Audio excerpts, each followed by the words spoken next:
What's happening, everybody? Welcome to the latest episode of Terrible Towel Tuesday.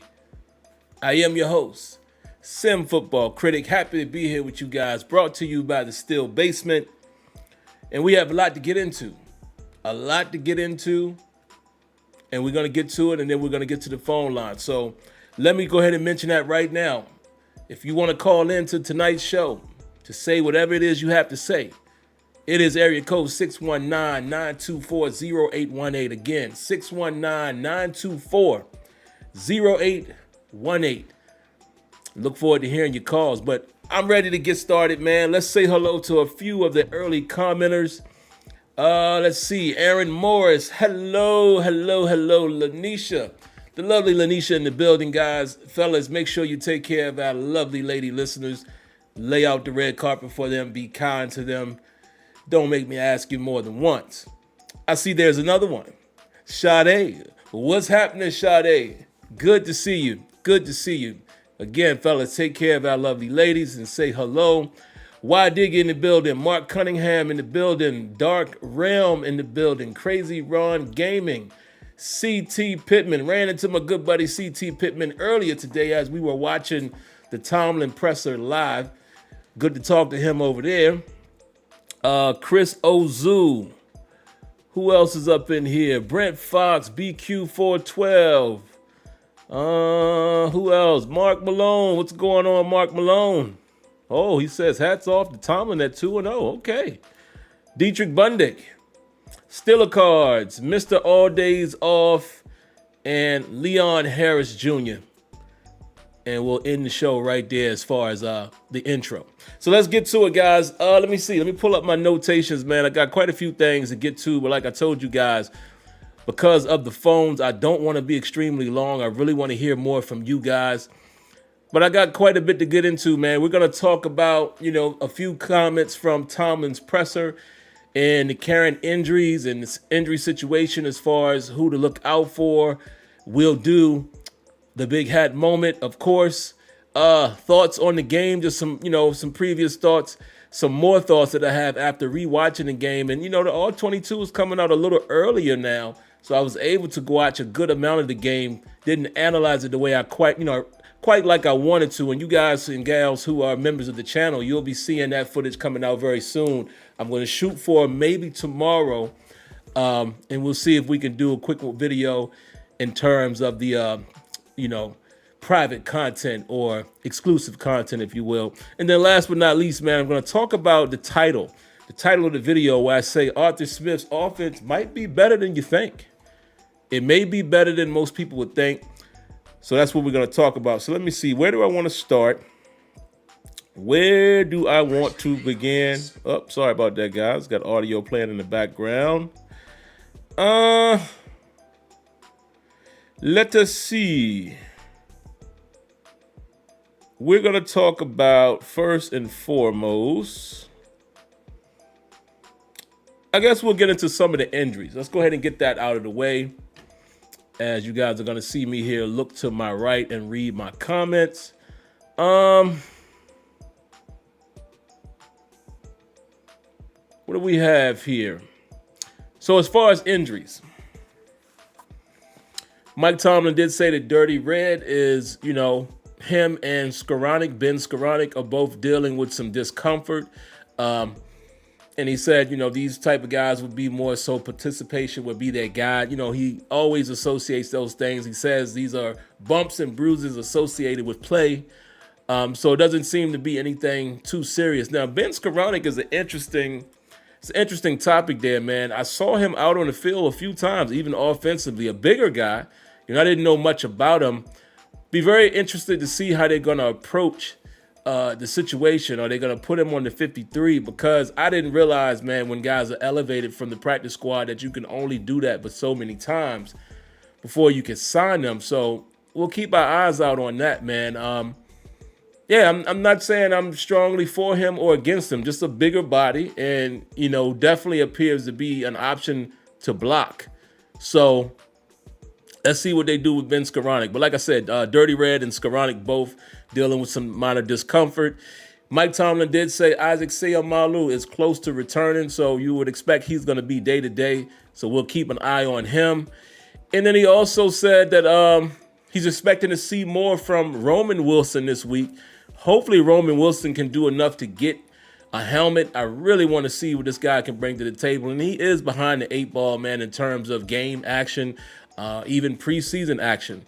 But hopefully we can get Roman Wilson into the fold early enough where it's still just week 3. We have a lot of football left to play. So hopefully he can find his footing and, he can be a contributor or at least get his feet wet. And then, of course, Russell Wilson. He says Russell Wilson is still kind of week to week. And, they're planning to go with Justin Fields as the starter. They're going to prepare that way. Same way they did for the Bronco game. And, it would seem to be that he's probably not going to play. Tomlin did his normal, we'll keep the lights on. But, the way he's talking, he's kind of saying that that Russell Wilson is not going to be a full participant tomorrow. So if you're already saying that, he's a veteran. But so it sounds like they might be rolling with Justin Fields against the Chargers at Heinz Field. Still saying Heinz Field at Acrisure. The Shore is what I'm going to call it. There you have it as far as injuries. Now let's get into a couple more things, man. Let's get into a couple more things that I took away from some comments. Some comments that had an effect on me. What I pulled from Tomlin's presser. He said one thing he definitely said is, and this is something that we hear about a lot. He talked about the approach. Hold on. Got to interrupt myself. Round of applause to my man Luis D, who also was watching the presser live today. Shout outs, Luis. Appreciate the donation, my brother.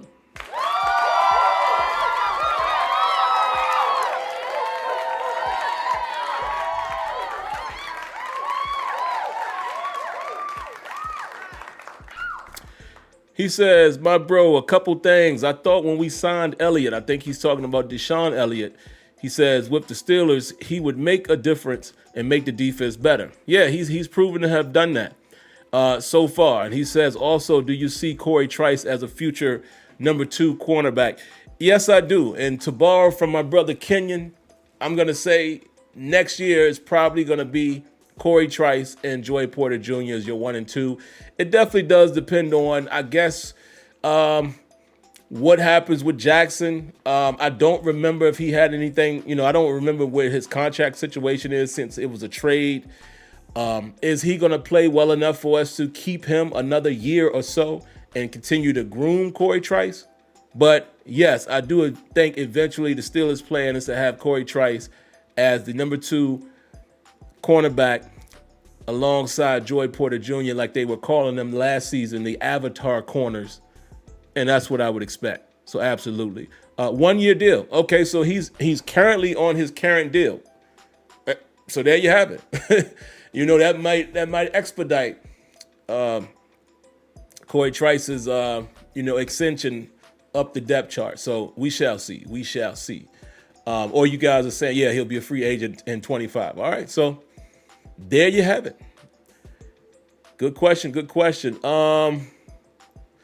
Would I re-sign him? I see Kev so nice is saying, it depends on how this season finishes up. Right now, Dante Jackson is playing well. Not seeing anything from him where I could say, oh, that was bad. Or, the guy got an interception already. Him and Joey Porter Jr. seem to be doing what they're supposed to do on the outside. In the secondary. Now it is early, and we'll talk a little bit about this in the before play when I talk about the upcoming game against the Chargers. But they haven't really been extremely tested, with potent offenses. So we shall see with Justin Herbert, if Justin Herbert is the guy that's going to play. So I can't wait to see how that injury report comes out. But all right, let's get back to what I was about to say about Mike Tomlin. Man, he did confirm.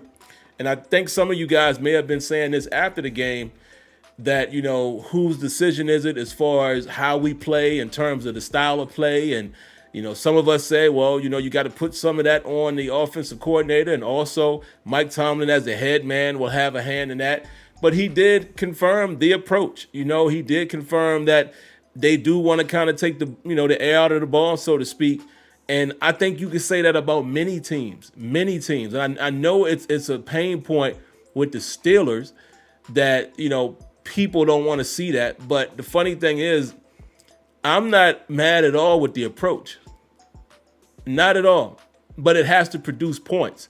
And I think that's the debate that some of you were having in the post-game show, is you were trying to say Tomlin doesn't want points. And I emphatically dismissed that. I'm like, what coach on any level doesn't want to score points?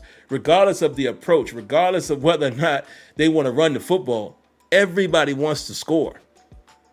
If we could run the football and score 50 points, I'm sure Mike Tomlin and company would be happy with that each and every game. So I don't understand that logic. But Tomlin did confirm, look, that's kind of the approach. Okay, it is what it is. And it's clear. It's clear when you see that offensive coordinator, you see the formations, you see the personnel groupings. It's clear that we're not just going to air it out. So there you have it. That is how the Steelers are currently constructed. Now, another thing that Tomlin clarified, and I, for one, actually appreciate this explanation because I didn't understand it, and I never thought about this. They asked about his approach to playing both Broderick Jones and Troy Fautanu. Well, in case you didn't hear it, Mike Tomlin said it really was just a case of not necessarily knowing Fautanu's conditioning, with him not having played, with him also hadn't played much even in preseason, coming off of the injury, conditioning. It's one thing you can't practice for is in-game speed, real-time speed. Whether some of us think that's BS or not, that explanation makes sense, I guess.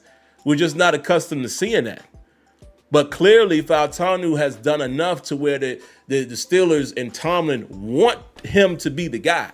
So that's the reason why it's even a conversation. So think about that.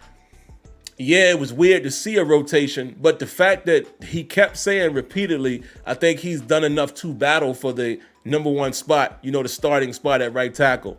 And now that he's healthy, we're going to utilize both to get him game time reps. Unique.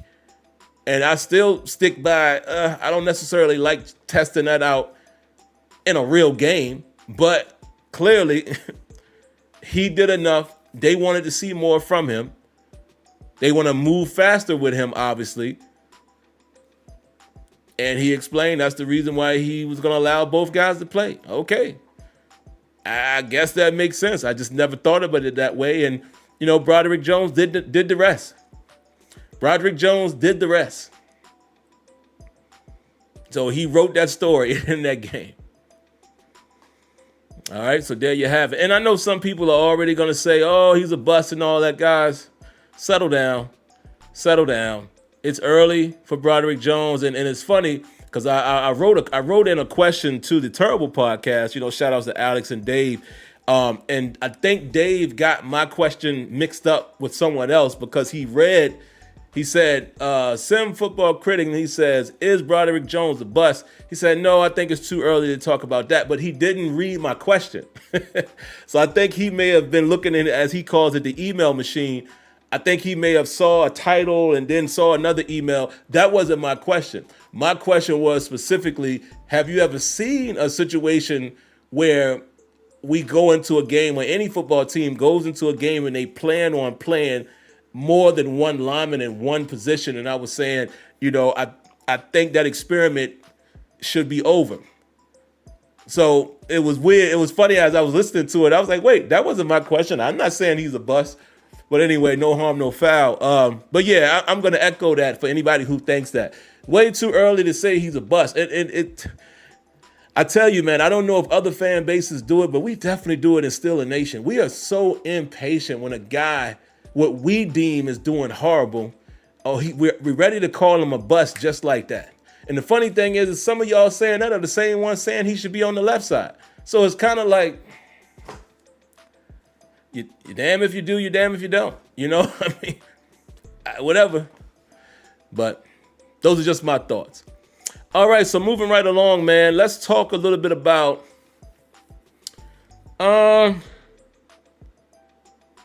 gonna give some additional thoughts to the game right after I interrupt myself and say round of applause again to the good brother Luis. Thank you for another donation. Appreciate it.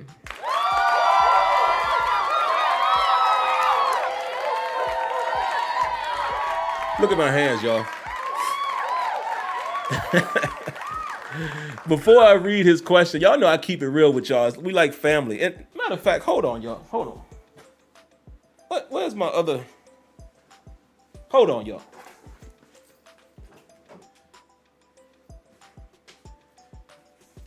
All right, here we are.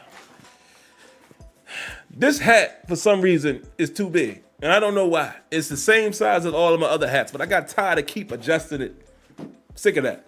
All right, here we go. So, let me also say what I was about to say before I read the comment. Y'all know I keep it real with y'all. We family. Look at my hands. Look at my hands. In case some of y'all don't know, they're ashy. Y'all want to know why? I was just out in the yard. It's the fall.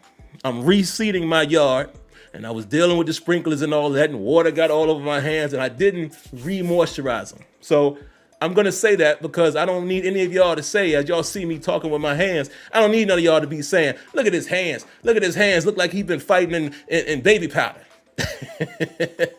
So I'm always keeping it 100 with y'all. Oh, we got another donation. Let's give a round of applause to CT Pittman, and then we're going to read both of these good brothers' questions or comments. Round of applause.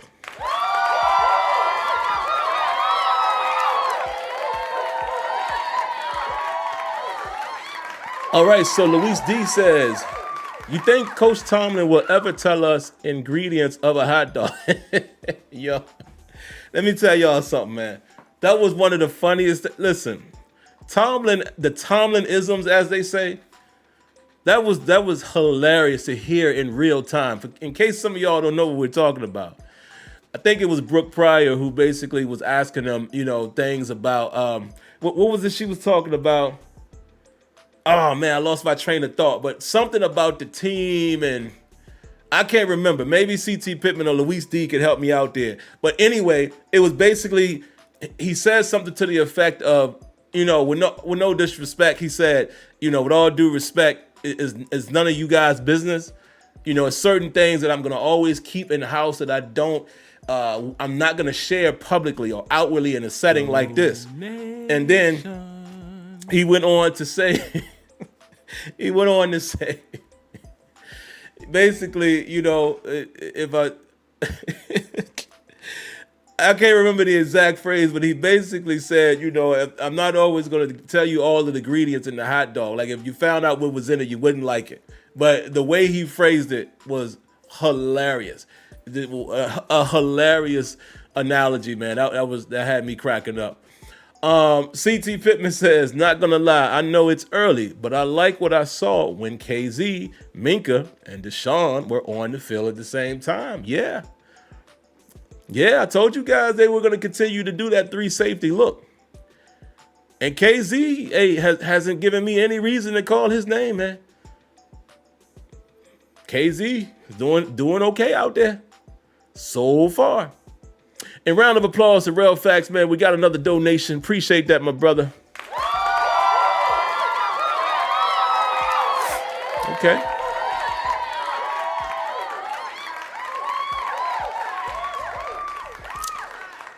This is an interesting one because I understand the sentiment with Real Facts. He says, Steelers failed Broderick Jones thus far, period.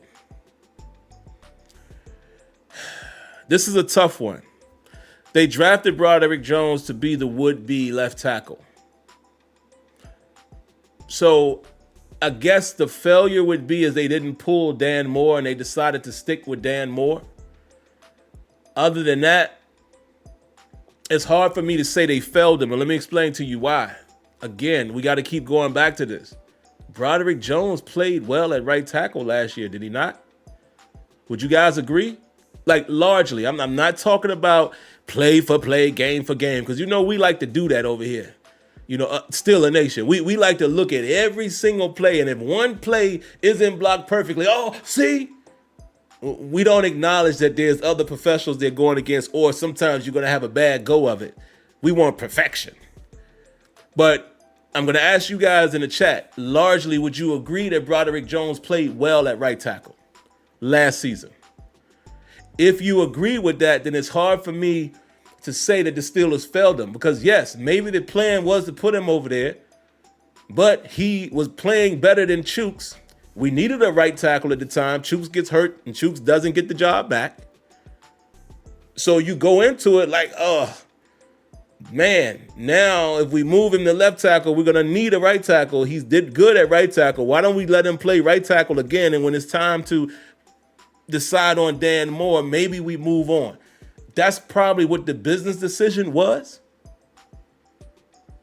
You know? So that's the only reason why I would say it's hard to say they failed him, because the question would be, they immediately put him at left tackle. Then what do we do at right tackle?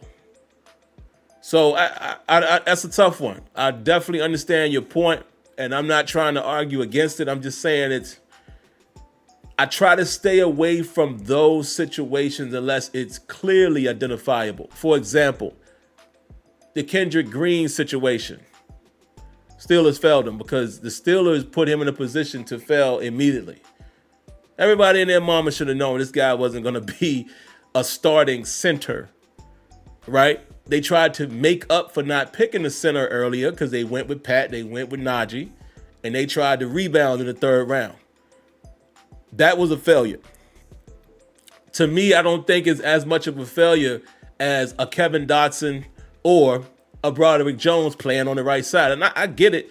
I know some people are going to say, oh, playing on this side is different than that side. I get it. But I also hear a whole lot of top-notch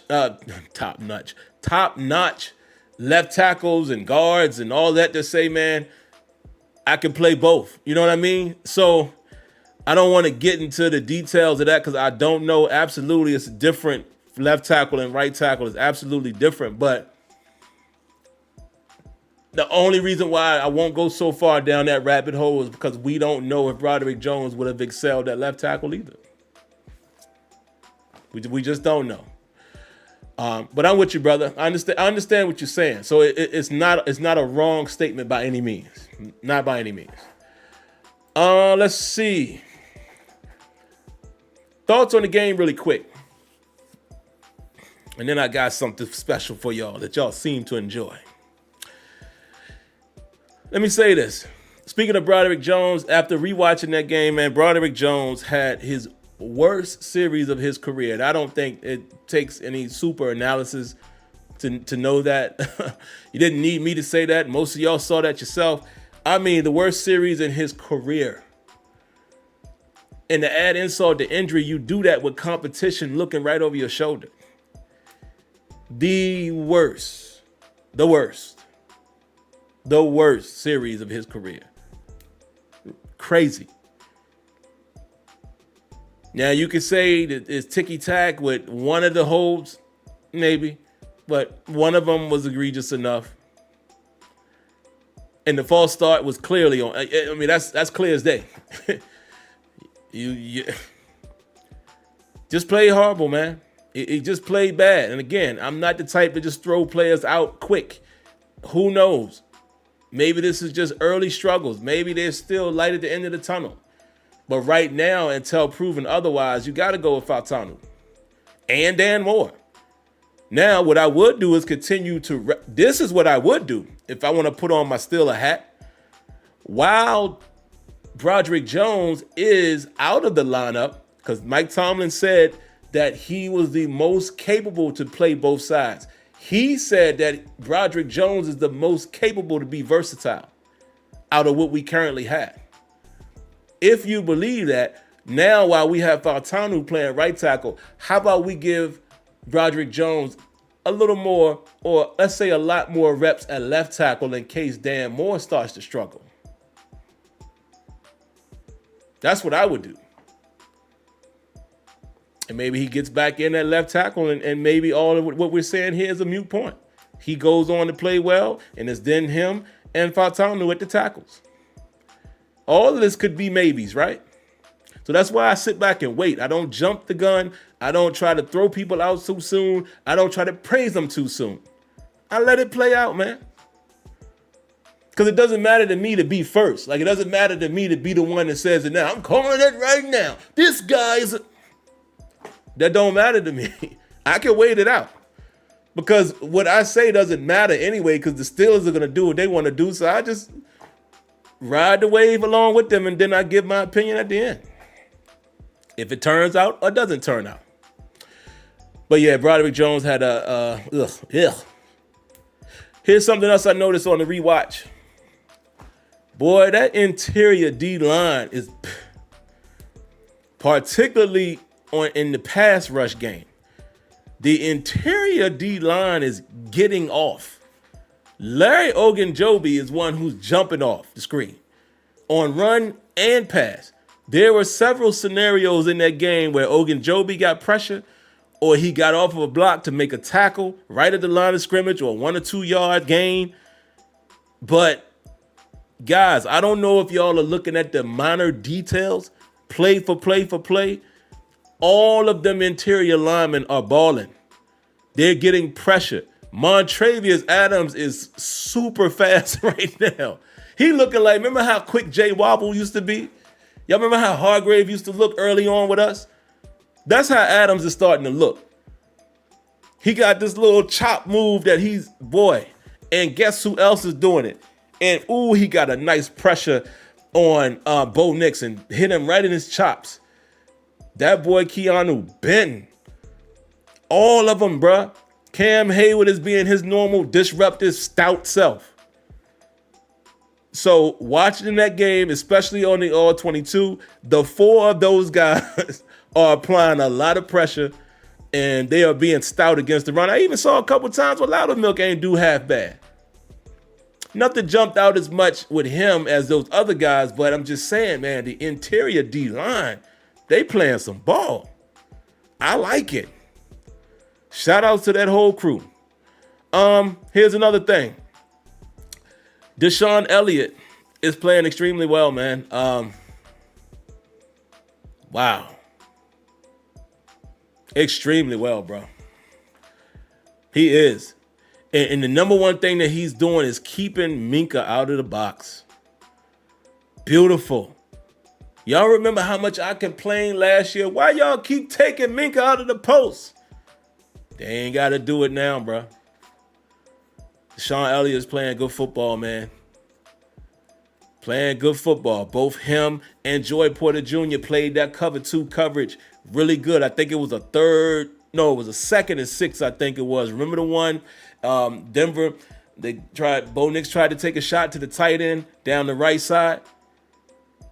Couldn't have played it no better. He had to throw it high because Joy Porter Jr. didn't just stay in the flat. He carried his man far enough. He had Deshaun Elliott behind him, and Deshaun Elliott went up high. So even if the tight end, I forget his name, the guy that kept dropping the ball for them, even if he was able to catch that, Deshaun Elliott is probably going to knock that ball out. But like the coverage just came together. But again, man, Deshaun Elliott is playing solid. He's allowing us to keep Minka. And once again, Minka made another play. Coming from all the way in free safety and coming all the way up and chasing down the receiver who was coming on the cross route and tackling them to get us off the field. Like, this is what I'm saying, man. If you really are into details, watch the All-22 if you can and just look at how things are being played. It's not always about interceptions. It's not always about PBUs. It's not always about stats. Look at what's happening and what effect these guys are having on the game with their sound play so far. Oh, round of applause to my good brother C.T. Pittman. Appreciate that donation, brother.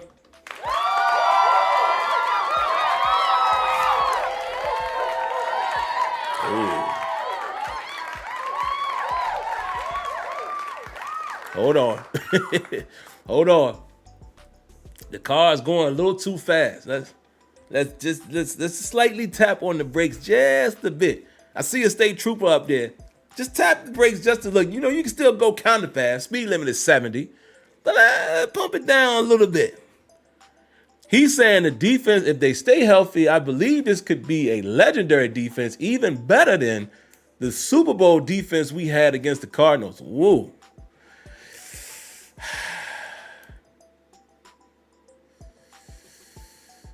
Oof, that's big. That's big. But you know what? Even if I'm not ready to answer that question, let's talk about the belief in what C.T. Pittman is saying. Is it possible? Maybe. Let me explain why. I kind of explained this last week.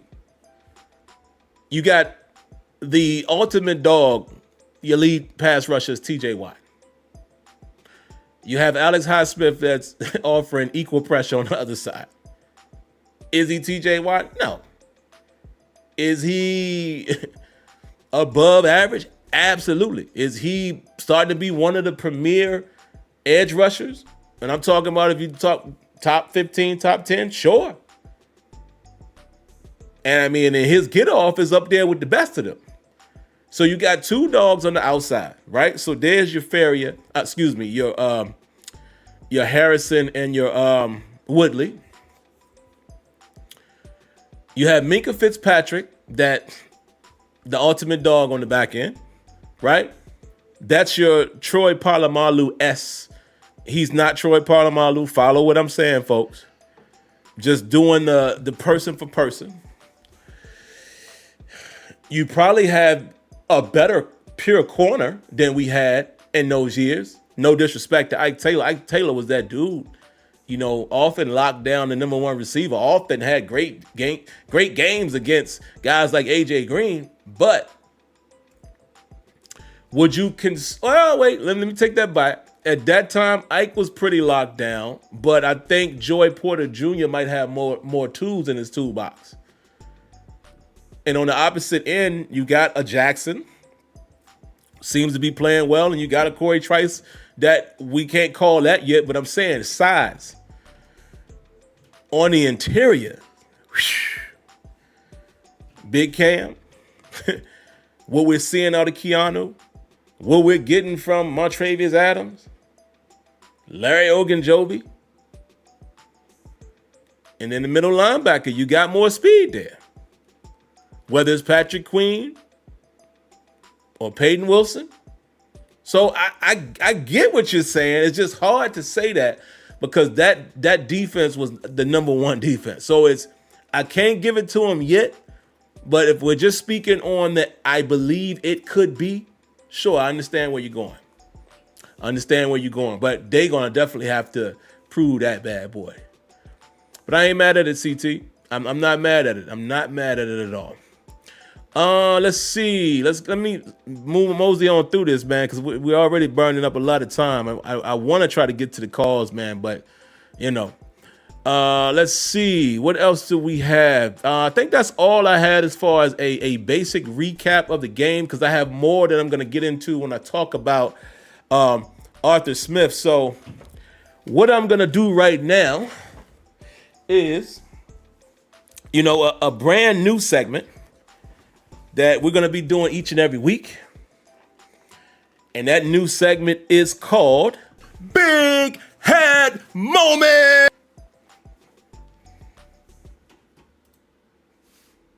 Well, it got stuck. So let's go back again. Big Head Moment. There we go. The Big Hat Moment.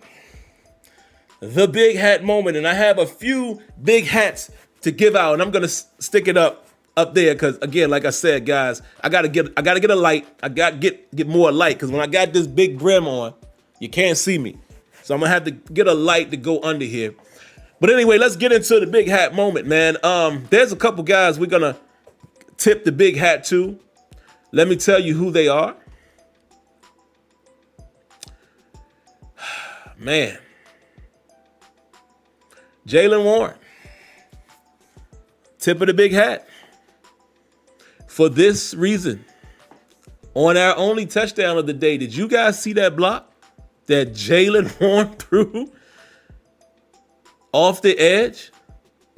Did y'all see that block? Hit my boy right in the solar plex.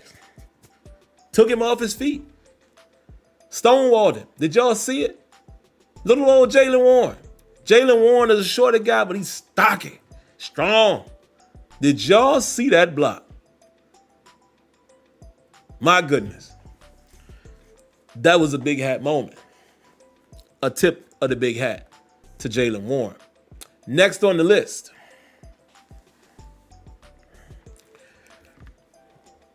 Zach Frazier. Let me tell y'all something, man. Zach Frazier is a dog, bro.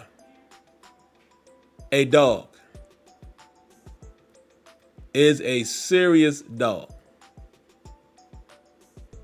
Outstanding.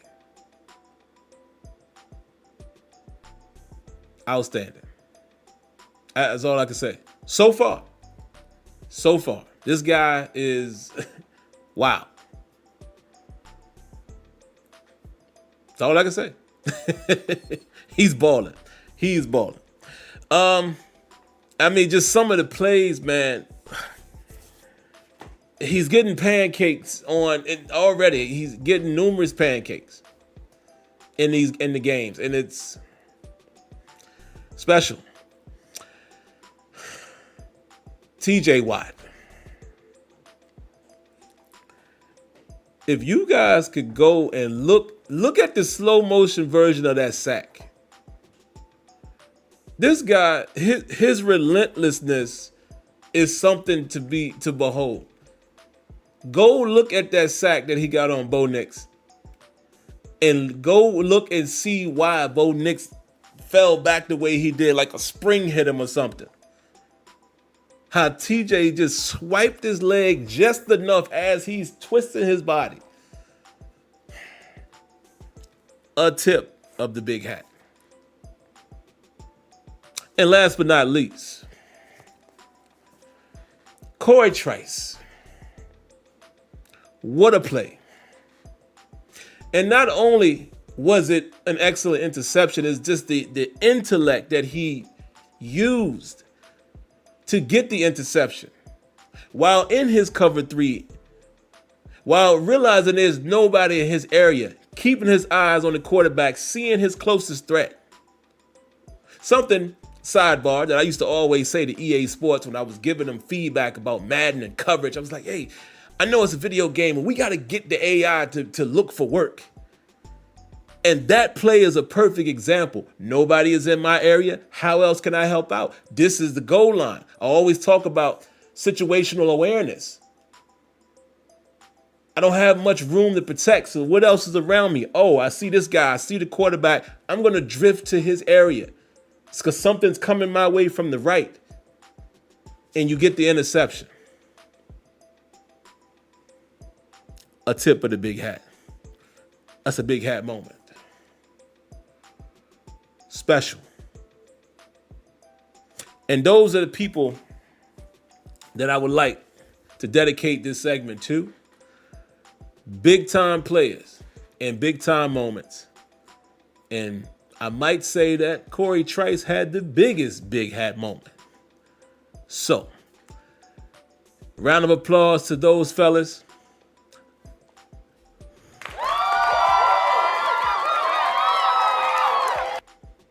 And there you have it, guys. And I appreciate you all for allowing me to share with you the newest segment to the show, which is Big Hat Moment. And we're back. Man. Now let's talk about the nitty gritty. The big one. Arthur Smith and his offense. I'm going to try not to be too lengthy here, guys, because I want to get to the phone calls. But let me just address this, because all of us as fans can be guilty of this. Overreacting, results driven as far as our reaction, not looking at the big picture. A lot of fans don't see the nuance of what's really happening. They only know offense works when the play works. That's not a disrespect. I'm just saying, general fans that don't really know the ins and outs, you just, oh man, they ain't scoring no touchdowns. Oh, this team sucks. But they don't know the details of whether or not a scheme is good, play call was good, situation was good, execution was good. And I'm here to tell y'all, after watching this game particularly, I'm here to let y'all know that I think Arthur Smith's scheme is better than what we think. We don't have the points to prove it, but I promise you, and you guys who are members of the channel, extended family, you guys will see it with the exclusive content when I show some all 22. There are some things that Arthur Smith is doing conceptually, systematically,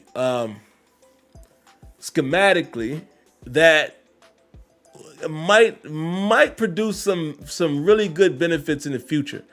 One thing that this guy is doing that I've been asking for the longest time, something that I've raved over Kyle Shanahan for doing. Arthur Smith has a lot of plays that are built off of the same look and same formation. Remember I talked about after the game, I noticed that he was doing a lot of that, kind of ghost motion, kind of window dressing with Freiermuth, and it wasn't just Freiermuth. I saw him do it with Skoranek a few times where they kind of, act like they're going to line up on the outside and then they come back inside and they go back. It's like that little motion. And I wanted to make sure that we were not just running off of that, and we're not. We're running and passing. Different types of plays off of the same look. Different types of schemes with the blocking, even on some of our zone runs, and we're running like a wham behind it. Misdirection even off of a zone run. His utilization of personnel. I seen a lot of people in that game, man. I saw him use Skoranek. I saw Scotty Miller. I'm telling you, if they can get this thing to start cooking, we have the potential, man.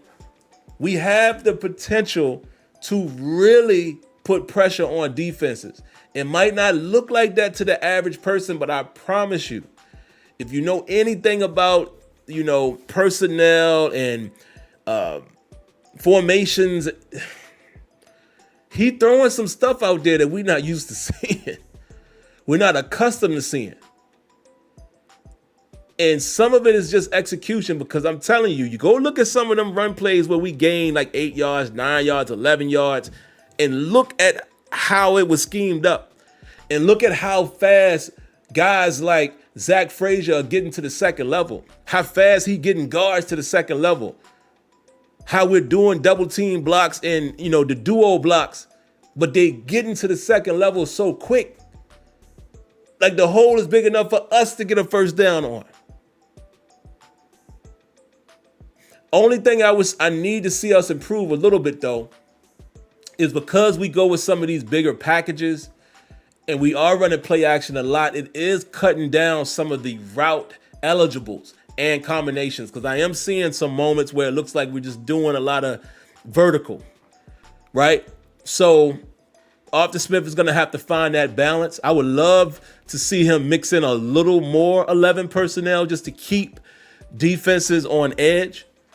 But I promise y'all, even though the points aren't there, I like what I'm seeing out of this scheme so far, because I see what he's trying to do and I see how it will be able to work. And I definitely see it where we're utilizing different people. Look, Donnell Washington got his first touchdown. This is something we've asked for numerous times last year. When we going to get this guy mixed into the pass game?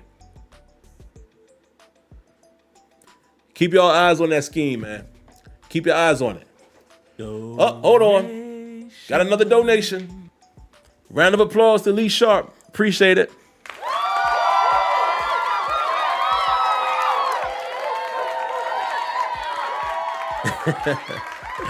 Leonard Green says he out of shape. He wouldn't get 3. Lee Sharp says, do you feel Tomlin is holding back the OC from opening all the way up? Basically saying, don't mess it up. My defense got this. I don't believe that, man. I've said that before. I find it hard to believe, guys, that any coach, would just say, we're not going to score points. We're going to just stick with this and my defense got it. I don't think there's any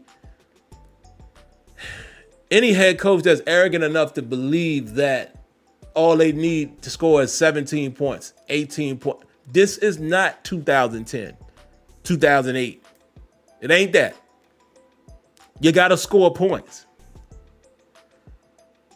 But I do believe that Tomlin believes in the philosophy of running the football, making the game simple, playing bully ball. I believe that. I definitely do. I ain't mad at that. But as long as you're scoring, listen, the Ravens are primarily a running team, or they had been in more recent years, and they ain't had no problem winning or putting up points. This OC, Arthur Smith, had the same formula for the most part when he was with Tennessee. Did they have a problem putting up points? Absolutely not. So I don't want people to conflate the two. The points that doesn't equate. You understand what I'm saying? It's not. I don't think nobody's coming to this saying, man, we're going to run the football, man. We're going to score 13 points, and we're going to shut everybody out with our defense. My defense got this. No. No. But I do believe that is the approach. I mean, he confirmed it today. Yeah, that's what they want to do. That's their plan. Like many teams that can run the ball. They want to run the ball, pound you with the run, open you up with play action, hit you deep here and there. And if that can work, nobody's complaining. And you're converting those runs into touchdowns. There are no complaints if that happens. It just looks worse to us because we're not producing the amount of points. But I promise y'all, if this exact same scheme, and let's say we have averaged 28 points a game these last two games, I don't think none of y'all saying nothing. I guarantee you none of y'all would be saying anything about us being held back or anything. Y'all would just be like, man, this offense is humming. That's what we would be saying. That's what we would be saying. So we'll see. We'll see. A couple more things I got, and I've went too long, guys. So I'm gonna tell you right now, I'm not gonna be able to get to all the calls. If you must have your call answered, then you can drop a donation with your area code, and I'll move you up the ladder. But right now, I'm looking at about 3 or 4 calls, maybe. Let's see. The next thing I definitely wanted to talk about really, really quick. Arthur Smith, let me say this too real quick. He has a lot of setup plays. Go back and watch that play.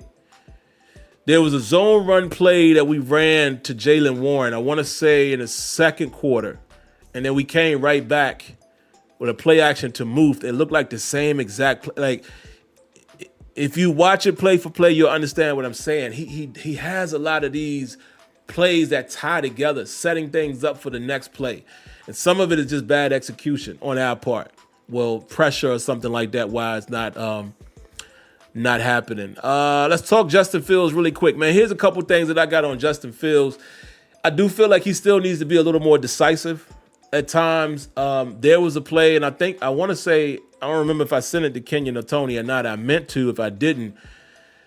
There was a play, man, where second quarter we had Scotty Miller with his speed, one-on-one against Patrick Surtain. Had a step on him. Justin's looking at him, but he's hesitant. One-on-one. And like I said, he has a step, and he holds it. He holds it, and then he tries to scramble, and he picks up like 2 yards. But that was a play that I circled when I was watching it earlier today. I said, he's still a little gun shy at times. I think he needs to be a little more decisive. There was another play or two in the game where he kind of ate the sack a little bit because he was, held onto the ball a little bit too long. So little things like that we got to correct with Justin Fields. And, he was very decisive on the touchdown to Donnell Washington. He saw where he was going, great ball placement. And I'm just saying, man, for everybody who is so down on Justin Fields, let's judge Justin Fields on what he's doing for the Steelers. I'm not looking at his past. I'm looking at what he did in game 1 and game 2, and I'm here to tell you in game 2, that boy made some throws that were phenomenal. You can disagree all you want. And this is a time where I would say I do not agree with your opinion. If you're going to sit here and tell me in week 2 against the Broncos that Justin Fields didn't make some ridiculous throws. That throw to George Pickens on the run, I might add, bruh, that's all I'm going to say. How you do that? Remember, he was scrambling out, running to his right, and threw it on the run. Ridiculous. The throw to Van Jefferson, ridiculous. The throw on that out to George Pickens, ridiculous. He had another throw was a throw to Calvin Austin that he fit in there. The throw to Donnell Washington, back shoulder. Say what you want. I'm judging this dude accordingly based on him being a Steeler. I don't care about his past. That his past don't mean nothing to me. What means something to me is how he plays for us. That boy potential jumped off the screen in game 2. Y'all can say what y'all want. I do not care. This is the time where I'm making a stand and saying y'all's bugging if y'all didn't see the potential that this dude brings to the table. What about when we was in that empty set and the blitzer is coming free and he outruns him for 16 yards? That's something Russell Wilson can't do today. Impossible. And I love Russell Wilson. Y'all know that. I'm just keeping it a buck. Y'all say what y'all want. I don't know what Justin Fields is going to end up being. I'm not predicting the future. I'm just saying, ain't no way you come away from that game and you don't say, ooh, whoa. If he can do that consistently, yeah, all right. So we'll see. We'll see. Maybe this might be his best game. He might stink up the rest. We'll get to that then. But I will not sit here and try to beat him down for what he did in his past. It doesn't matter. He's playing for us right now. So what difference do it make for us to sit here and argue about what he was? How about what he is today? Like I said, needs to be a little more decisive at times. But other than that, stop holding that ball a little too long. We'll see when he starts facing maybe better defenses how well he reads. And does he lock on his one read too much? All of that will come out. All I'm saying is I saw ridiculous potential. That was one of the craziest throws that might be one of the best throws you'll see this season.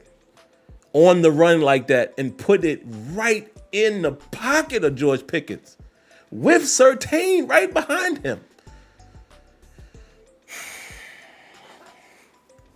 But whatever. Let's move on, guys. I'm going to grab a few of these calls and then I got to get out of here. First in the queue, area code 973. What you got for us? What's going on, son? What's up, man? Yeah, I was thinking about Justin Fields, but people really fail to realize the man is only 25 years old.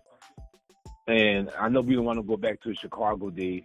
He had 3 different head coaches, 4 different offensive coordinators.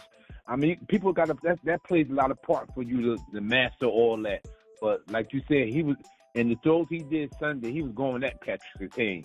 It just was sad to see that the offense, we had penalties, but he was really ripping that ball.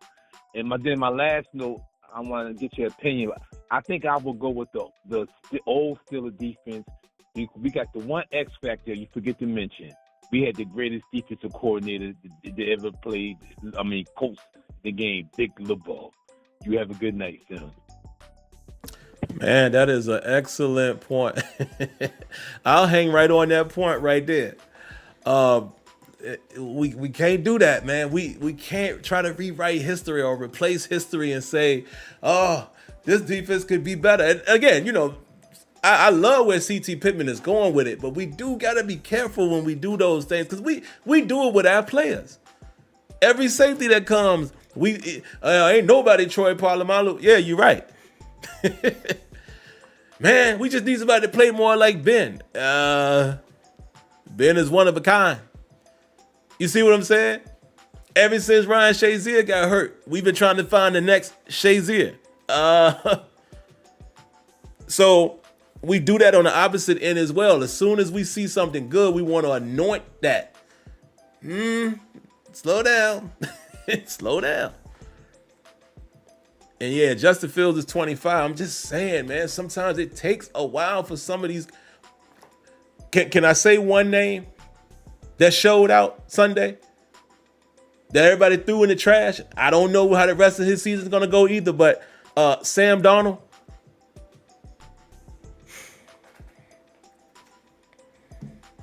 Yeah, he hasn't been the best since he's been in the league, right? But he looked pretty good Sunday.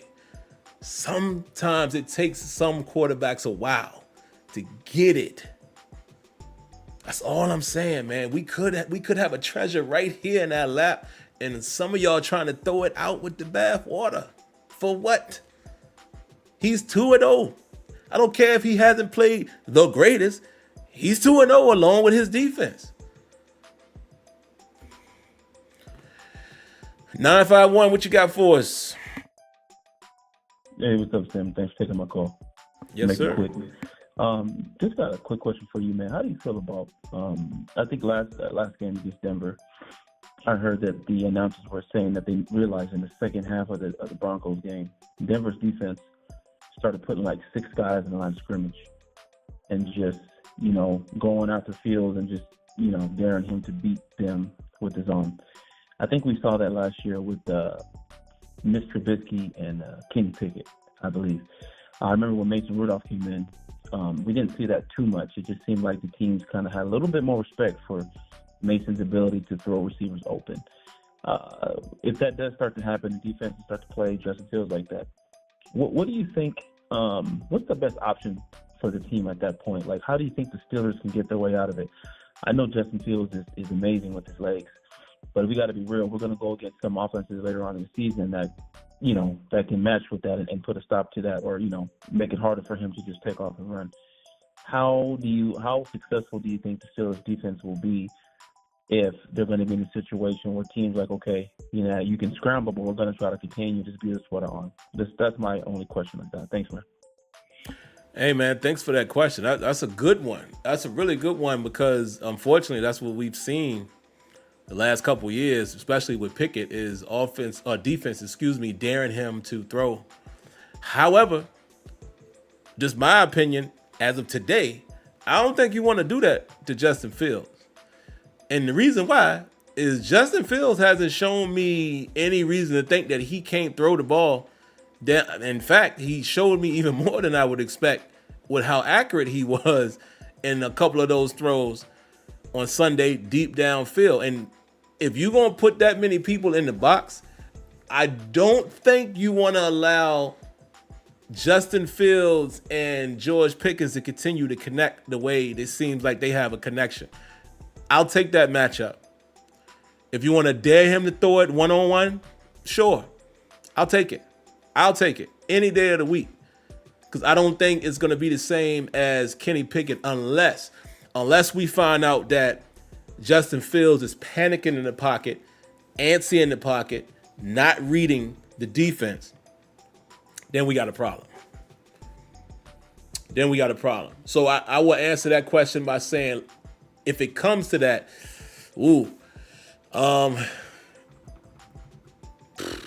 best thing that we may be able to do in that regard is continue to go play action and try to get the 50-50 ball deep. Because if they're going to commit that much to the box, then we're going to get one-on-ones on the back end. So that's what I would do. But I don't think that would be wise. Just looking at what Justin appears to be able to do, even on the run downfield, Don't think that would be smart. He's not Kenny Pickett. Justin can at least get himself out of trouble with his leg, so that's going to be the biggest difference. Great question, though. Area code 302, what you got for us? Hey, I'm going to keep this quick because I know you got a lot of callers. I just wanted to say I think we are being a little too hesitant with Broderick Jones. I mean, your rookie contract's only 4 years, and we're going into his second year of his contract. I really think, since we traded up to get this guy to replace Dan Moore, I think we need to actually start him at left tackle and just bite the bullet and see how good he really is. For people who say, Dan Moore beat him out for the starting job, well then why did we feel the need to not only draft a left tackle to replace Dan Moore, but to trade up and get one? We started Artie Burns off the bat. Joey Porter Jr. only took 3 games until he started. We started an undersized guard and put him at center in Kendrick Green. Chuk started when we drafted him in the 3rd round. Zach Frazier starting. I mean, I understand the rookie year because of the injury to Chuk, but at some point in time, we have to put our 1st round left tackle at left tackle and just see how good he is. That's all I have for you, Sim. Have a good one. Man, I couldn't agree with you more, man. Thanks for the call. It's like, yeah, the Steelers, like you said, if you drafted Broderick Jones, went up to get him, and it was perceived that he was going to be your left tackle, then to me, honestly, yeah, I guess he should be competing with Dan Moore, but really it should be Broderick's job to lose. The guy that I drafted, I should be putting him out there. Yeah, he's a rookie, and we're coaching him along, but we should approach it the same way. Well, actually, they didn't approach it this way. Herbert got hurt is the reason why Frazier is actually undeniably the starter, but it seems like they were going to do the same thing. It's like they want to coach these guys along. They have to get out of their own way with that. No disrespect to Dan Moore, but if the intention was to make Broderick Jones your left tackle, why are we waiting for contracts to expire, et cetera, et cetera? No. We drafted this guy in the 1st round. We want him to be our left tackle. We're going to give him every opportunity to be the starter that week 1 unless the veteran beats him out during camp. That's how it should have been. Could not agree more. All right, we have 4 calls, guys, so if we get through these quick, I'll get them all in. Let's go. Area code 318. What you got? Well, what's up, Mark? Yes, sir. What's going on? What's up, bro? Just want to show love to both teams, man. They fight, get it all on the field. With us, bro,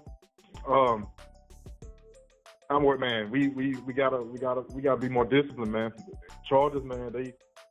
What I'm seeing is like teams, we giving them too many chances to come back. Chargers, I feel like they might capitalize on the opportunity, but like I said, we just come in disciplined, bro. We can at least put up 24 points. Like I said, man, we just gotta relax. I feel like this offense is built for like December, November football. Oh yeah, one more thing. This is the last thing. I remember you was talking about Calvin Austin when he takes punts. I had the same idea, bro. I was just like, damn, man. It's like I feel like he's gonna get crushed. Like when you watch Family Guy and Peter fall, that little fall you do, just look all bent up when he gets tackled. Y'all have a good night. Man, yes, he do. And it's crazy because I like Calvin, man. Hold on, guys. I think I turned my mic down. I did. There we go. Turn it back up. Turned my mic down by accident. I like Calvin, man, but it just looked like he gonna get. I be feeling, honestly, man, I hate to say this about a grown man, but every time he has the ball, I be feeling like, oh, no, don't hurt the baby. That's how I be feeling. I be looking at him like your little cousin or something, like your little 4-year-old. That's how I be feeling every time he's returning a punt. He scares me, man. That's why I'm saying he got to get a little more wiggle to him. And I swear I think he gonna fumble it every time. Lord have mercy. But yeah, I talked too much there, but absolutely, man, agree with your earlier points. You guys are making excellent points tonight, man. So let me speed up with my responses so I can get the rest of the calls in. Next up, we got Mr. Winningham, area code 803. What you got for us? I don't know if everybody remember the controversial ESPN football TV show Playmakers. When you look at a guy, when they told a veteran young running back who was he had everything, but the coach told him, see what that young running back can do right there. That's what I see with Najee and Jaylen Warren. Jaylen Warren can hit that hole that half second quicker than what Najee can. Najee looked like he's kind of running in slow motion. Even though he lost some weight this year, he's just not hitting the hole. But Najee is made for December football. Justin Fields can throw a rocket on the dead run where Russ doesn't have that.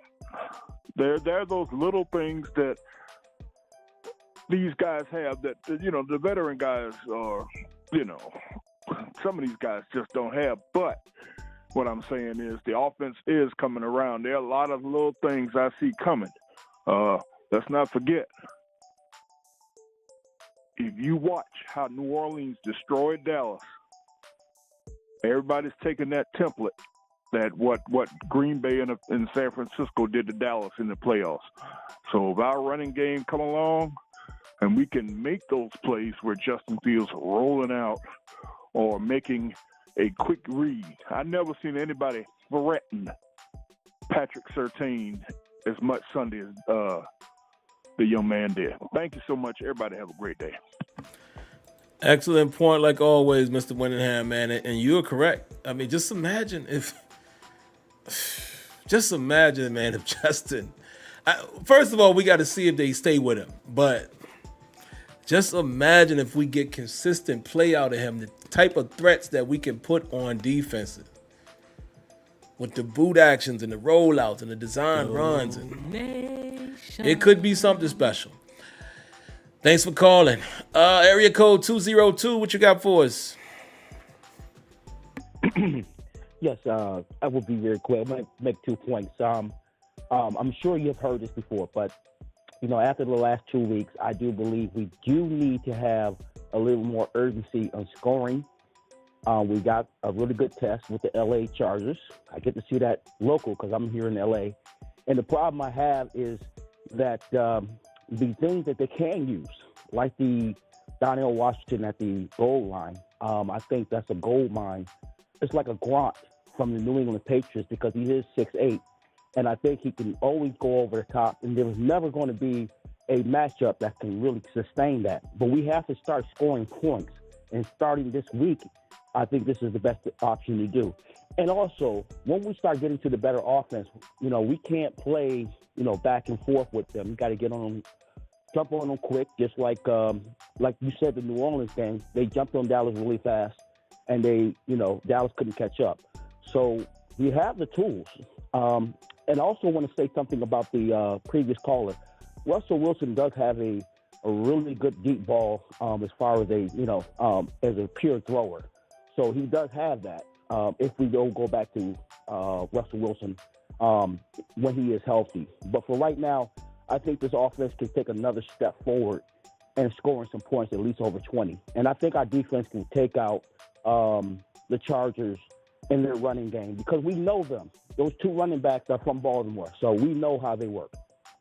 That's all I have. Man, great call. I'm with you with the points.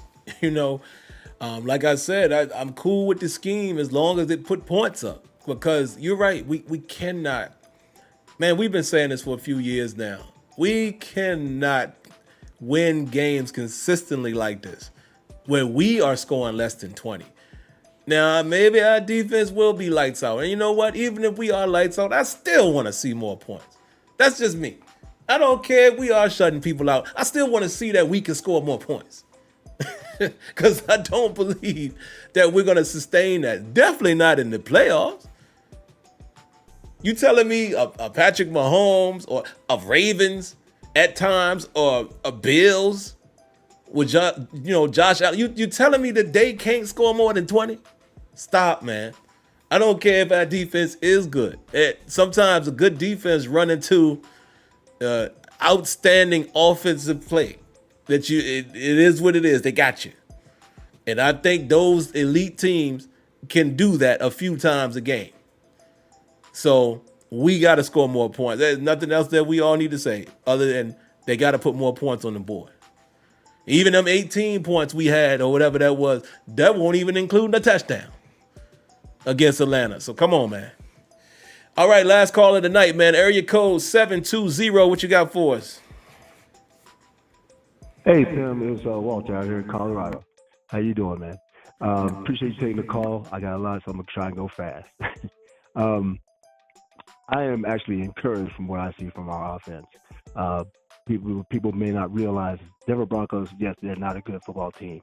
They have a horrific offense, but they have a very stout, very solid defense. Personally, I think probably top 10. They are that good. People don't realize that because of how bad of a football team they are as a whole. Tomlin haters, help me out on this one. Would you rather have Mike Tomlin or Sean Payton? Would you rather have the dude that had his quarterback throw 35 times versus 19 rushes and go for it on 4th and 7 against one of the best pass defenses in the whole NFL, who had a one timeout with 2 minutes to go in a game with a 1 point one score a game and decided to kick off instead of trying to do an onside kick? I don't know. You tell me. But Sim, answer to this though. Defense is playing lights out. Getting quality play from the DBs, but man, I am not feeling Patrick Queen right now. Let me know is it a scheme. I know it's early, but I don't know. I ain't feeling it. Thanks for taking the call. Man, that's a good point. I'll hit on that last one and make sure I don't forget it. Yeah, the Patrick Queen. It's early. Let's say that. Let's give him grace and say it's early. But at the same time, I'm gonna counter my own point. It's early, but we seeing other guys. We're seeing things where they pop off the screen early. And I'm not even talking about the vets. I'm talking about some of the newcomers. So I'm actually really analyzing. I'll have more time to dive into it tomorrow, probably for sure when we get into the exclusive content with the All 22. I'm really gonna look at Patrick Queen just to see, because I saw a play early in the game where he got through the trash and him and Alex Highsmith met the running back. Beautiful. I want to see more of that. Maybe he might not be the splash play guy like the interceptions and all that, but I want to see him being impactful in the run game, screen game, things like that. And it does seem like that he's getting caught up in the wash a little more than I would want him to. So, yeah, I'm not going to go as far as to say I'm not feeling him, but I am definitely keeping an eye on him to see his progression and how he's settling in. And I heard somebody even say on Dave and Alex's podcast, there was a question, a guy said, do you think it has something to do with him wearing the green dot? But no, I can't settle for that. I can't settle for that. We brought you in to be that guy. So I don't want to hear, Ryan Shazier wore the green dot. Luke Kuechly wore the green dot. Fred Warner wears the green dot. What are we talking about? One thing I'm not going to do is give excuses to players. Never doing that. I might give a player grace, but I ain't never giving them no excuses. Oh, maybe it's too much responsibility. No. What? So yeah, Patrick Queen, I need to see him take it up a notch. I need to be able to come away from a game where I can say, yeah, man, Patrick Queen was effective. Case in point, I say that about Cam Hayward. I've said that about Cam Hayward the last 2 games, and to the naked eye, most people wouldn't say that Cam Hayward was balling unless you're really looking. And that I haven't been able to say so far about Patrick Queen, but we'll see. We'll see. It's early. But all right, man, I'm going to go ahead and start to wrap this thing up. I'll read a few comments, and while I wait for you guys to comment, let me say this too. I want you guys to remember this. If Russell Wilson, let me phrase it like this. As much of a fan as I am of Russell Wilson, I do think he deserves a shot in this offense to see what he can do. But I am conflicted, and let me explain to you why. The worst thing that we could have done is see Justin Fields first. This is why I say this. Justin Fields adds another dimension. He adds another layer. He adds things that Russ can't do. He takes plays out of the playbook if it's Russell Wilson. You understand what I'm saying? There would be no design QB runs. There would not be any boot play actions where the option is for him to run, especially, again, coming off of a calf injury, so they're not going to have him run. There's not going to be any zone reads. None of that. So you take a lot of the playbook away. Question is, what does the offense look like from a schematic standpoint and a game plan standpoint with Russell Wilson? Now, I have full belief and confidence that a Russell Wilson can stand and deliver from the pocket. A veteran, read the defense, and absolutely, his deep ball. Come on, y'all know that was one of the biggest highlights that I've always advocated for Russell Wilson, is how accurate he was with the deep ball. But at this stage, not only because he's older, because he's still in shape, he can still move, but he's just not a design run type of guy. But coming off of the calf injury, at this stage when Russell Wilson comes in, he's a pocket passer. So I want y'all to ask yourselves that. After what you've seen for the last 2 weeks, still early, but from what you've seen, have you seen enough to think that pocket passer Russell Wilson will be able to hit more targets, or do we call different plays? Maybe we do. Maybe there's more 11 personnel. Maybe there's more route combos. I don't know. So that's where I'm conflicted. I would love to see what Russell Wilson could have done in the offense. Real game time. I'm not talking about preseason. I mean, a full game plan. But then I don't want it to come at the expense of us losing what little momentum we're seem to be starting to build and connect, and him and, Fields and GP. I don't want to, at the expense of that, I don't want to do it. And I know Tomlin is definitely sticking with, listen, I told you guys that Russ is QB1. So there could be things that, that they know that we don't. But from a fan's perspective, I would just hate for it to stifle anything that we're currently slowly building. That's my only concern with it, bro. Kenya says, don't you think as Arthur Smith will expand the playbook for Fields as the season progresses? I definitely do.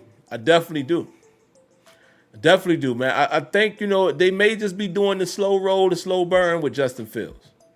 That's very possible. What's this? Cyberhunk. Cyberhunk says, let Russ cook. In a passing league, the game is won from the pocket, not with the QB running. Laugh out loud. Okay, I understand that, Cyberhunk. But what I'm saying is, again, us Steeler fans, and not including me, but I'm just saying us Steeler fans are the same ones that will say that there's no dynamic, there's nothing dynamic from our QB. We've had a statue QB for years. We need a guy that can do both. That's where I challenge that. I think Justin Fields can do both. See, I think some of you guys are putting Justin Fields in a box like all he can do is run. Or you're misconstruing what I'm saying. I'm not saying keep Justin Fields because he can run. I'm saying keep Justin Fields because he could have the potential to run. The same way Patrick Mahomes runs when he needs to. I think Justin Fields gives us that element. But not only that, Justin Fields gives us, here's a better comparison. He gives us the Josh Allen effect.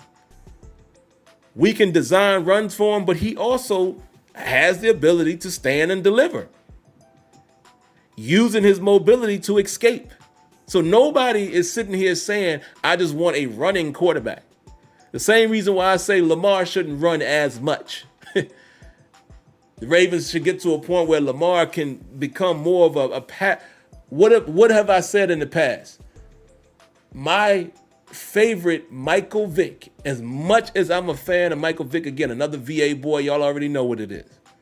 As much of a fan as I am and was of Michael Vick, my favorite Michael Vick is the Philadelphia Eagles Michael Vick. where Vic was throwing for 300 plus yards and he still might rush for 100 on the right occasion. Or he still might have a 20, 30, 40 yard run when he had to do it. That's what Fields, I think, can bring to the table if he develops. That is the difference. That is the difference.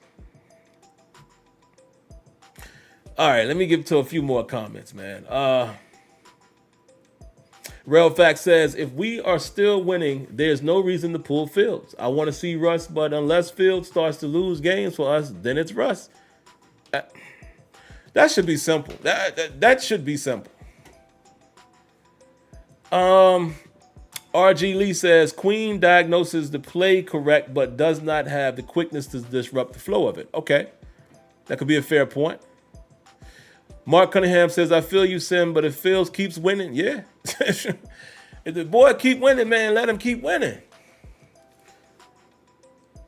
That's the part that, you know, it's tough as a fan base because we always trying to predict the next move. Like, for those of you who are not, let's say you're not a fan of Justin Fields' play, right?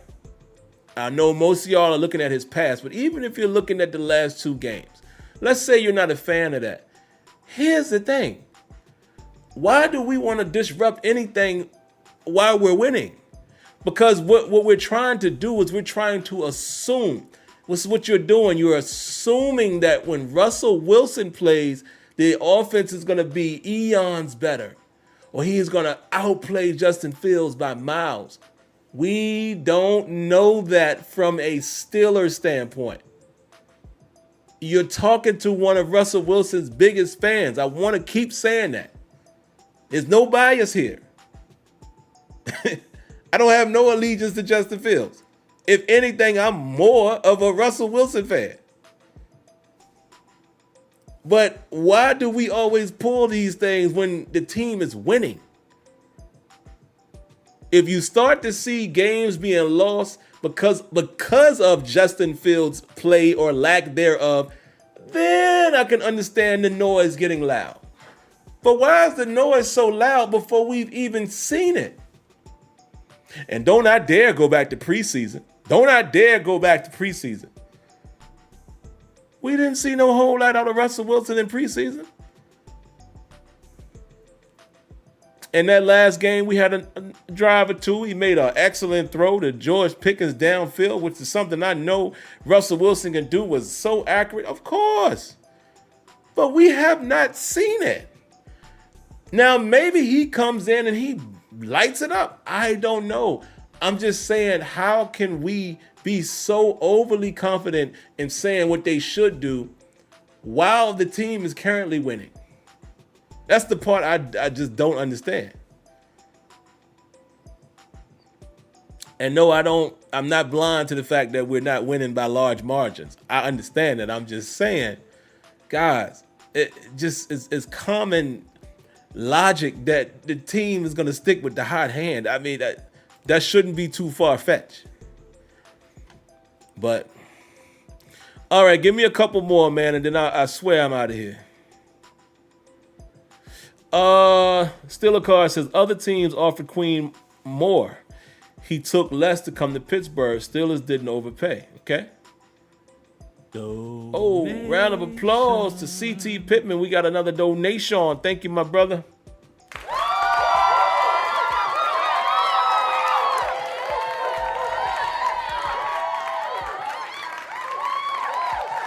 I saw somebody say that James Pierre is going to get a helmet on Sunday. I think if he does, it'll be for gunner duty. I don't think, is there a DB hurt that I don't know about? CT Pittman says, I get what you're saying about points, but I'm really enjoying seeing the offense not consistently go 3 and out. Yeah. Yeah. Now, I will say this, and I said it after the game. We did go a 3 and out a few times Sunday at inopportune times, like starting the second half, but we are sustaining drives. We are sustaining drives. Okay, there it is. He says, why Diggy thinks why Diggy says Dirty Red is on IR. So that's a possibility. maybe they're going to do something and get Pierre to be a gunner. And then, you know what I mean? They're going to have to fill a spot somewhere, perhaps. So maybe that's why, because like I said, James Pierre is not coming back to play corner. He's not. He's not coming back to play corner. And his name is James, right? Am I remembering that correctly? But yeah, I don't believe Pierre comes back to be a corner in a sense of playtime. That's why I was asking, is there a DB hurt that I don't know about? I think clearly we're seeing the rotation right now. And Beanie Bishop, Beanie Bishop has been quiet, and that's been good. We haven't had to say anything bad about Beanie Bishop. So that's good. What else, man? D. Will says, I think the ideal situation is for if Justin wins us these few weeks while Russ is ready for our tougher back end of the schedule. Yeah, I'm cool with that too, man. Absolutely cool with that. Absolutely. Real G Lee says, because we have turned into a fan base that is not used to excellence. We have lived in mediocrity for the 10 years and are wanting change because we've not sustained winning for some time.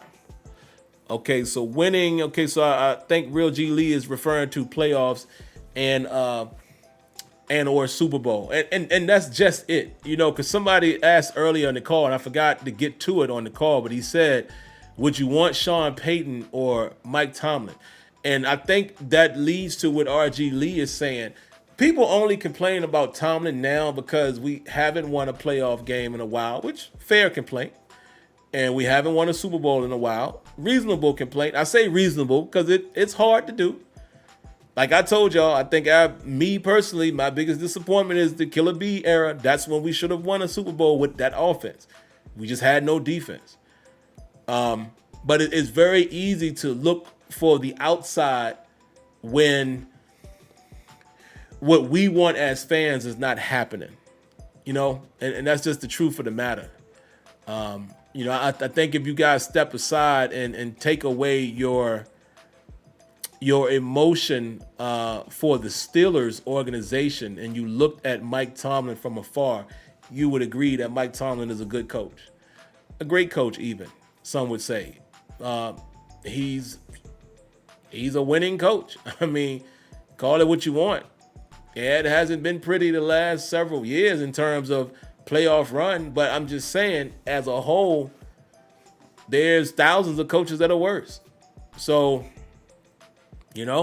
clearly the Rooney family thinks he still has the capability to take a team the distance, the right team. But like I said, I will challenge any of us that say that. We've all been down this road. But where I will counter what all of us say, numerous years, and I do it every year. I ask y'all every year, and y'all play right into it. I say, hey, looking at this roster, where y'all think we're gonna, what's the record? And for the last 4 years, y'all have all said 9-8, 10-7 at best. Okay, so if you're saying that about the players, then you understand what I'm saying? You really don't even have the expectations of them winning a Super Bowl or going into the playoffs deep based off the roster. Because when I ask y'all that question, y'all never say it's Tomlin. Y'all usually say, well, Tomlin's going to get his winning record, but, I don't think we have the roster. So if you can say that, what's the real problem? Is it the players? Is it the coach? Is it both? I don't know. It's a lot of flip-flopping that goes on, man. It is. It's a lot of flip-flopping that goes on. But I'm with y'all. Listen, as a fan, I'm tired of seeing us lose in the playoffs. I'm tired of not having excitement in January and the hopes of getting to the Super Bowl. I'm very realistic. I don't think the Super Bowl is happening all the time, but I'm realistic in the sense of, dang, man, if we get to the playoffs and you just don't have that feeling, that's the feeling I want to return. I want a team to look well enough to when we hit the playoffs, I'm feeling like we're going to win. And I'm feeling like we can play with anybody, and I'm feeling like there's a chance at the Super Bowl. That's the feeling that's been missing as a team. And I'm just being 100% honest, guys. It has not been on any level, whether it's OC, DC, head coach. I have not completely been all the way out on any of them, even Matt Canada. Right? I used to get on Matt Canada for being repetitive, but there was times when you look at the play, it was poorly executed. So even as much as I used to beat up on Matt Canada, I don't think Matt Canada was the sole reason why the Steelers weren't winning. Some of it is the rosters, man. You know, the roster makes a difference as well. Oh, we got a donation, guys, and then we'll get out of here. Round of applause to Jameer Sanders.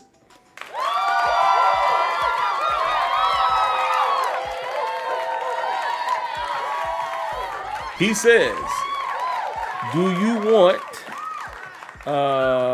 what? Do you want to gut the team for $60 million QB, or do you want to keep the defense 14 for 14 when passing under 2.5 seconds between the NFL been low scoring? Oh, this is a run-on sentence. So you said, do you want to gut the team to sign a $60 million quarterback, or would you prefer to keep the defense intact? And then he says, we were 14 for 14 when passing under 2.5 seconds. By the way, the NFL been low scoring. Okay, that is a fact. If you look around the league, I mean, New Orleans just did something crazy to the Cowboys. But yeah, it's been low scoring, a lot of these teams. And it's, you know, it made me think watching that game last night. I said, well, look at this. The Falcons messed around and beat the Eagles. Granted, there's a couple things you can point at. Number one, Saquon catches that third down, game is over. But it's still a low-scoring game, and the Falcons were hanging in there. And number two, I don't know how the Eagles allowed the Falcons to drive all the way down the field the way they did. That's just unacceptable. But it just goes to show you. You know, maybe we're being a little too hard on our Steelers. Yes, I still want more points. I need us to score at least 2 touchdowns. Very least. I'm almost cool with 2 touchdowns and 3 field goals. You know, that's 23 points. I can live with that. We ain't even doing that. Round of applause to Jameer real quick. I'll give you a quick one because I just gave you one. But thank you for the additional donation. He just clarified. He says Justin is 14 for 14 under 2.5. And he says best in the NFL. Yeah, that's cool, man. That is cool, see? So this is why, guys, I don't rush to conclusions after 2 weeks. This is why I usually wait till sometimes 6, but normally I'm week 7 before I give my full assessment of what I think a team is. And yeah, that's where I'm at with it. All right, so that's what it is, guys. It's not just touchdowns. Like, you know, appreciate Mark Cunningham agreeing with me. It's not just touchdowns, but even if the Steelers could produce 14 points worth of touchdowns and 3 field goals, you know what that sounds like to me? Got in the end zone a few times. Other times couldn't quite get there, but got in field goal range by sustaining some type of drive. The drive generally starts from the 30 or 35 or 40 if you're lucky with a good return. And there you have it. 3 field goals, 2 touchdowns. That's 23 points just like that. I would be cool with that. But we'll see. But all right, man, I'm going to get out of here. Before I do, I'm going to remind y'all, I just need y'all to hit that like button. Hit the like button and share the content, man. That should be simple. Like and share. If you enjoy the content, subscribe. If you're watching and you really enjoy, I don't know why you're not subscribed. And make sure you turn on your notifications so you know when and where videos have been uploaded or I am live streaming. The next time you more than likely will hear from me will be for the before play, where I give my thoughts and keys to victory for the Steelers. That will more than likely be Friday night. Others who are members of the channel, like Lanisha and Walter Worthy, just the 2 that I see right here, they will get exclusive content. I'm pushing for tomorrow night. This is where I'm going to show all 22 some footage from the past game, and we kind of talk about it and break it down, and there you have it. And consider becoming a member, man. You know, hit that join button. It'll cost you $4.99 a month. And if you do that, I thank you in advance. Outside of that, y'all know the routine, man. Stay safe, stay healthy. God bless. Good night. Like always, I thank you for tuning in, and I will catch you in the next one. Peace.